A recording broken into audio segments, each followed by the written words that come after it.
Welcome everyone to this video. I am a business coach. I'm Karen S. Eiton, and I would like to talk to you today about if you already have an existing business and you have a brick and mortar location, and you are contemplating or thinking about bringing that business to the online market space.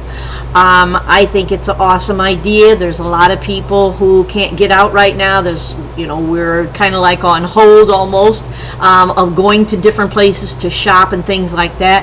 And I think it's going to be ongoing for the next couple years. So I would, if you're in those shoes, I don't want to encourage or, make anybody do something they don't want to do. But I'm saying that if you are already thinking about it and you are really gung-ho in bringing your brick and mortar to the online market space, and to have your business online compared to how it has been working for you, I would love to help you.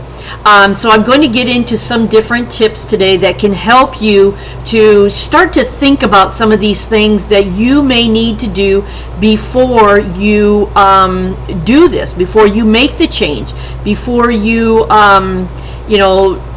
just rush into anything. I want to make sure that it is for you a really nice transition, and everything goes smoothly and well for you. So there's a couple of things that I really want to bring to your attention, and one is, where will you store all the merchandise? So if you are a brick and mortar place, you already have products and an inventory, where will you store the inventory? Do you have enough room in your home? Are you going to have to rent a storage location?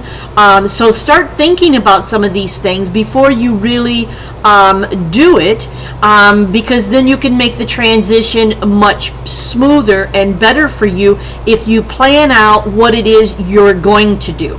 So, and another thing that I want you to keep in mind, that if you are contemplating making a transition at some point this year or whatever, you want to make sure that you start collecting emails from your existing customers so you can keep in contact with them, so you can reach out to them later. So I'm going to get into the tips now. Let's see here. I believe there are 11 different tips that can help you in this transformation, period, and into, moving things from one location to an online location. It is a nice way to do business because you can work from home, and you can, be at home and work at home, also be able to get other things done while you're still selling online. So it is nice to work from home. I worked from home for many years now, and I really love it. So a lot of these things you want to think about. You'll also have to start thinking about how will you schedule your day. How will you, you'll still have to market yourself, of course, but how will you schedule your day? So you want to make sure that you still are doing a work day, and you still are on the clock for yourself, and then you also want to make sure that you are able to do some other things around your home or for yourself, that are also worked into the daily routine, right? Because we don't want to get burnout just always working. We want to take good care of ourselves and our home and things like that. So there's the best way is to set up a little schedule for yourself of what hours you will be working and online promoting, and what hours you will have to do a few things around the house, right? Or for yourself. So anyway, if I think of some other things that have helped me along the way, I'll fit those in here as I go along. But I'm going to start to give you the tips. And so number one is, who are your clients now? So you want to identify who are your clients now and write this all out, because then when you transition and you start to do some of your advertising, you start to set up your website, you know exactly who you're targeting and who you're talking to. So this is important for you to do. Then number two is, how will you reach them? and to let them know about your new links, your new website, or maybe your new online e-commerce shop. So how will you reach them? That's why it's important to start now to plan this and to start collecting emails. And a way that you can do that in your brick and mortar store is you can set up a little box or something with a little paper and pen and just say that you would like to collect your email, maybe for a newsletter eventually or something like that, and make it so it's it fits into your business right now. You could also say that maybe you're going to maybe start a blog and you'd like to have some emails that you can send to these people, send to these clients, so they are able to keep up with you, online also, or to send them your Facebook link or something like that, so they're able to follow you along online and to ask questions from time to time, or to get more resources from you, whatever the case may be. So then number 3 is to define what it is you want to sell and focus on it in your new shop. So maybe there's items and things that are not selling that you maybe want to eliminate if you go to online. Things that are really selling now, that's what you really want to push forward with when you go online. So you want to maybe differentiate which products are selling that would be your first items that you put online, and which items aren't selling so well. So those may be your last items that you want to put online. So you want to differentiate that so you have a starting point and you know where to start. So then number 4 is to choose a domain name that matches your existing business. So you want something that is that relates to your business, that sort of matches your business, so people are not confused when you make the transition, right? You want to make the transition as easy as possible. You want to be identified. You want to be able to market it well with your logo and your colors and things, so people still identify you just like if you were in your brick and mortar store. So then number 5 is you want to create a presence on an online marketplace. So either you want to not only sell maybe from your website, but you also want to have at least one outlet where you can put your products on there, and where you can drive traffic to that product also, and you can create a second stream of income, not only from your website but from your other marketplace. And there's some awesome marketplaces out there. There's even some that are more geared towards globally, so you can reach a broader audience than what you're reaching right now at your brick and mortar place. So then number 6 is make sure to email your clients with your new website and let them know that you've made a transition, and make a really nice letter to them, one that you can maybe write on Google, or you can write that you can write on Word, or you can write on Google Docs. And make a nice professional letter, have your link in there to your website, and be able to let them know that you made the transition, that you're ready to take clients, and to sell your products, and you're ready for business. You're open. You have a grand opening. You are ready to meet their needs, right? So then number 7 is to send them the link to your marketplace. So not only if you have things on your website where you want to send them to, you can also send them a link to your website if you have different things, if you've maybe split things up. So whatever you have done, it could be different for every business. It could be different for everyone. So it just depends. And you have to weigh that out for yourself. But anyway, you'll want to make sure that they know about your products and where they can find your products, right? So then number 8 You want to research what your competitors are doing. You want to research what their website looks like. You want to see how they are contacted by the clients or customers, and you probably want to do the same or a step above what they're doing. You want to know how they are setting up their ads. You want to know where else they are selling, and things like this, so you can do a little bit more than what they're doing. Offer a little bit more than your competitors.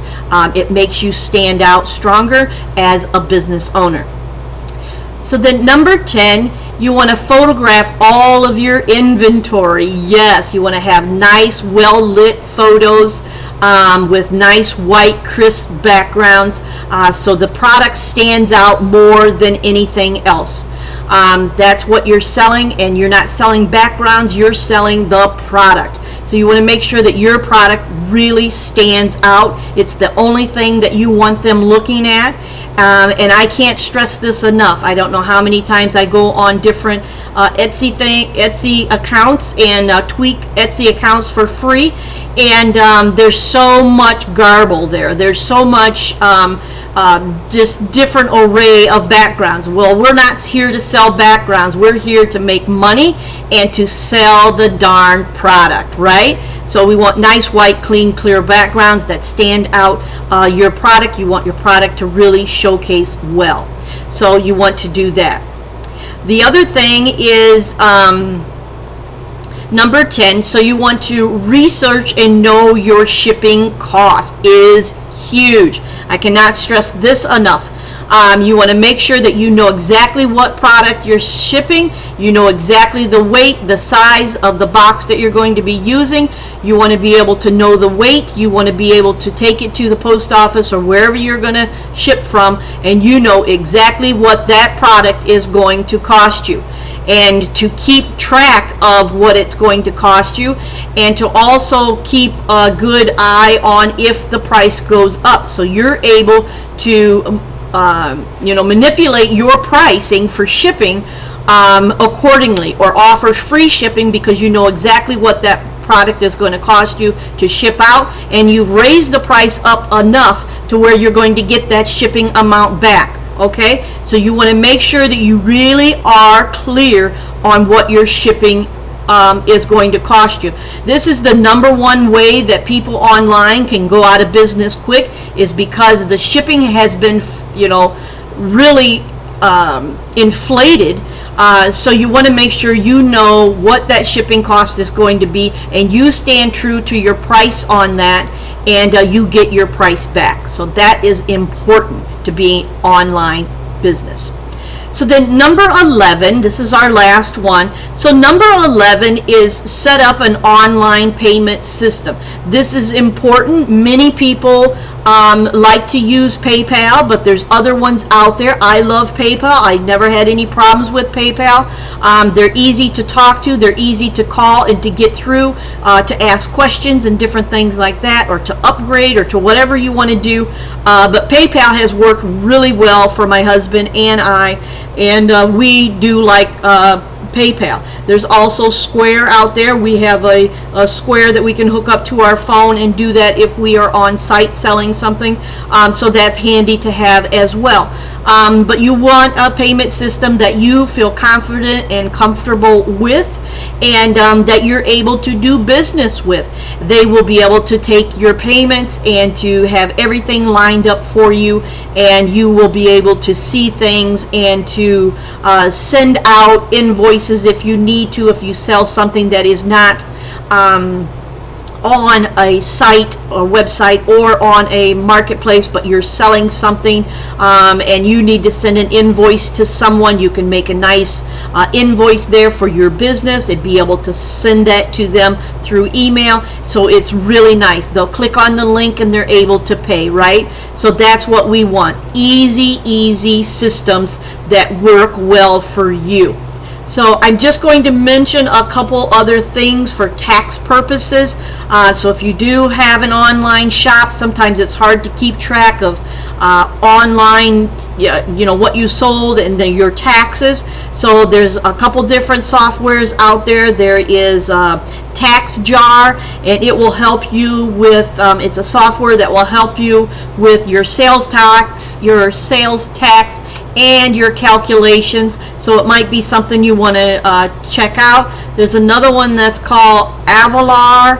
I don't know if I'm pronouncing that correctly, but it's Avalara, Avalara, something like that. So it automates and calculates, your filings and stuff like that. And it's a tax platform software that can integrate for different e-commerce marketplaces. So it's kind of cool. So you want to maybe check out those as well, research those, find something that you are really happy with and that's not stressful to you. You can also be able to pull up your PayPal account and to see exactly how much you have taken in from PayPal. You can go on that note also and print out those documents. That's one thing that's nice about PayPal. If you're only using one system, it's easy to go back and to get a record of what it is you sold, right?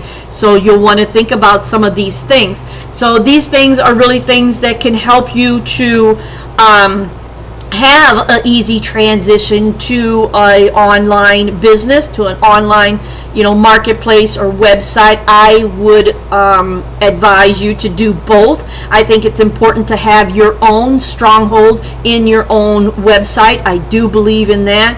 And I also believe that it's nice when you have another marketplace that does some of the marketing for you and you're on there able to sell products as well for your second stream of income.